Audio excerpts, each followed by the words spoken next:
ultimately it's really not going to be an issue for you as much as it'll be as an issue for the cleaner to have to sort out the paperwork.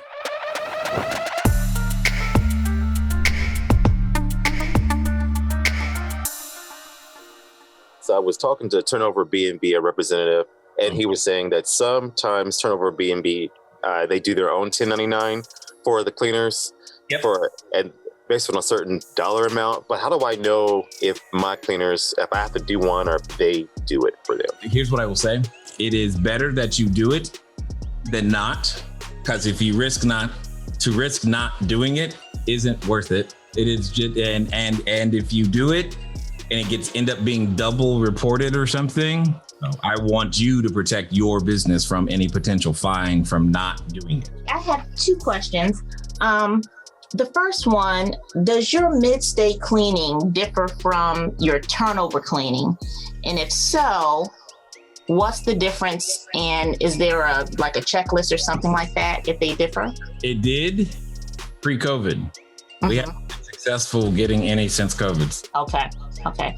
We have one guest that is our redheaded stepchild that wants the mid-stay cleaning. Oh, wow. See, the problem is with with COVID, you might as well just do it all. Okay. That's how I feel about it, because it just doesn't make any sense to only halfway do any of it.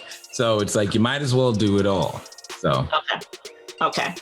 And the next question is, since we're going into the spring months, how are you making decisions on COVID pricing and increasing pricing for springtime as opposed to?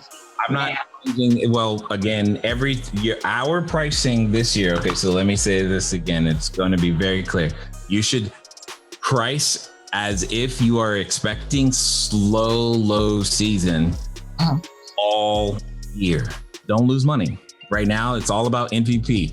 That's rule number one. Don't lose money.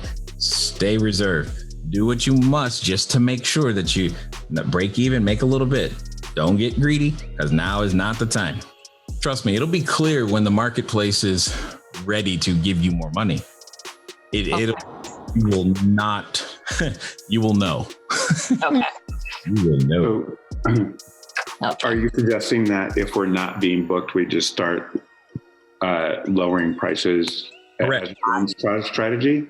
Yes. And so if you might want to go back through NPP if you haven't already, but yes, that's what I've been doing. I would rather, let's just say if I had an operational cost of $70 a day, I would rather make 50 than lose 70.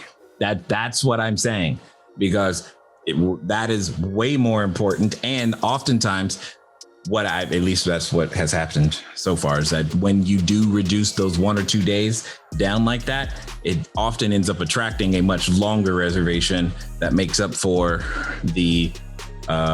those first 2 days. But to reinforce the point that I said before, this year is all about frequency and margin. So be on the lookout, be thinking, what else the customers here, what else can they buy? What else would they buy? What else can I do? What could I offer them? Do they want the grocery? Especially if they're staying a long time, would you like a pre-stocked refrigerator? We can do that. So now you don't have to go to this grocery store, which is now a convenience, and us helping you be more safe. So, it's things like that it's going to take this year specifically. And just to make sure you make the profit that you want is where I'm coming from. Do not wholly depend on just the accommodations. That's not to say that the accommodation money won't be there. I believe it will.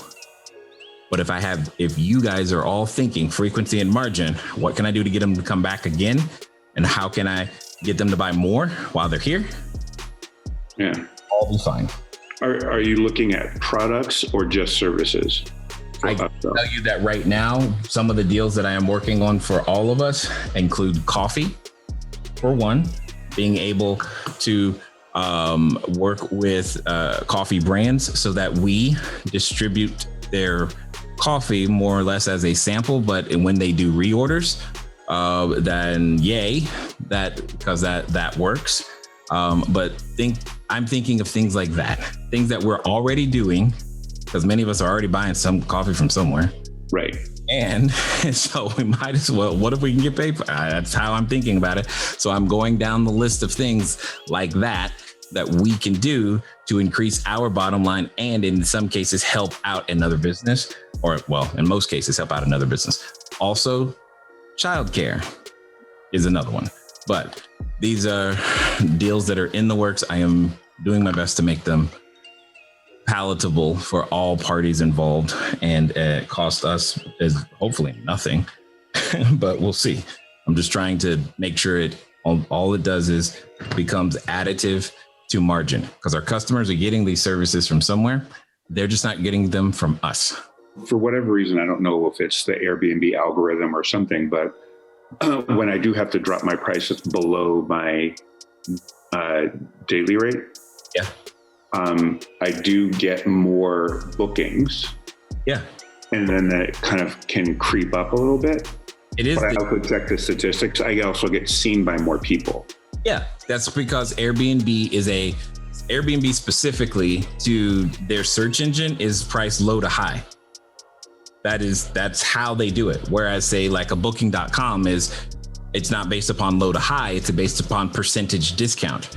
So if you have a 5% coupon and someone else has a 10% coupon, the 10% coupon gets shown first, even if the 10% coupon is still a higher price net than what you are offering at your 5% coupon. But yeah, there's prioritization based upon price per night. Yeah, that's exactly how it works. So you've got to work the system to be able to get them to show a low price per night, but ultimately, by the time they get to check, everything works out. Yeah, I think I need to have a conversation with Wendy about that, so to see what else. That's all about MPP. That's basically what you and I are talking about right now is what we call MPP, no pride pricing.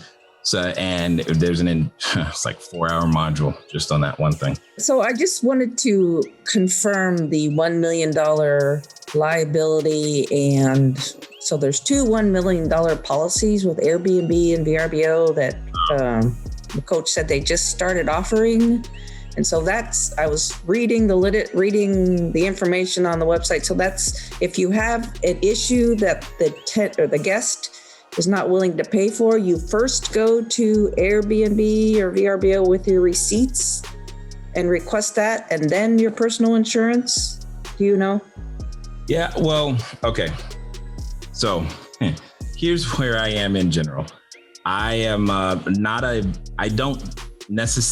say it this way. I don't trust and put my business in the hands of Airbnb's ability to repay me for what you're talking about. So yes, what you're saying is true. However, I like to have our own insurance that can take care of things, or a different way to make sure I stay operational, because the amount of time it takes to get claims paid through them is abysmal at best. That's assuming it gets done. It's abysmal. And it's really not a good way for you to be able to operate your business, because it's never going to be as fast as you need it to be. That's the hesitation you hear in my voice. And that's, so I'm not saying don't make the claims. I'm saying what you're saying is 1000% right. And it takes forever for it to get done. So that was the reason I left Evolve, because they weren't fulfilling my claims, and then they were not agreeing with my claims. So, okay. I just wanted to make sure that I had. But that's why we want you to, that's why I think it was your insurance policy I looked at, right. But that's exactly why I was going through this, because I want to make sure that you have a policy that you control, that is the right kind, so that when stuff like this happens, your worst case scenario is you end up with double insurance, not you have nothing, and you're stressed trying to get them to do what they said they were going to do. I don't want that for you. Okay, got it. Thank you. Yeah. And the other thing is, on the turnover B&B, can't the person ask their cleaner if they get the 1099 from? Yeah, but that's like saying, hey, did you get the document that says Can you let me know that you got the document that says you have to pay taxes? Because I don't want to take the time to fill it out again if you already got it. So can you save me money while you go pay taxes? Do you understand what I'm saying? Well, I mean, I asked Mike, so right, I only have one house, I only have one cleaner, and she said she gets her 1099 from turnover B&B. Yeah. So yeah, and that's that. And when multiply that by 10, and when you got more people, then things change. Yeah. Is all I'm saying. It's like it's an easier process as you grow to just do it yourself, because you want to begin to protect your operation. That's really what it comes down to. When I'm coming up at the end of a lease, it's the same thing that would come up if it was a non-renewal or anything else. I typically reserve the last 7 days.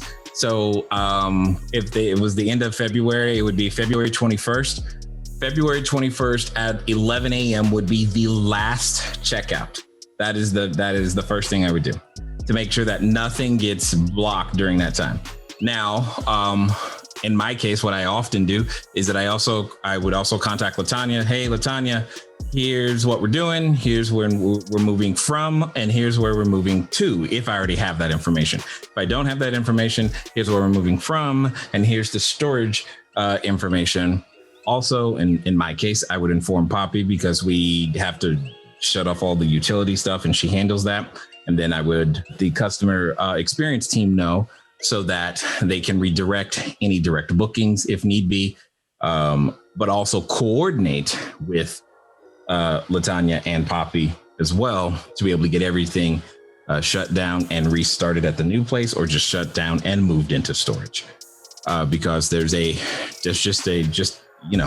an entire list. So, but the most important thing I would be doing right now is finding the place where you're going to send the furniture. Block the calendar, find a place where it's going to go. Because once you know it's going to go in a particular apartment building or whatever, or storage unit, everything else gets, you're able to then do more things. Because the first question that everybody needs to know, or the first piece of information that everybody needs to know, is where's it going? When and where's it going? What are we doing with it? And so you got to answer those two things.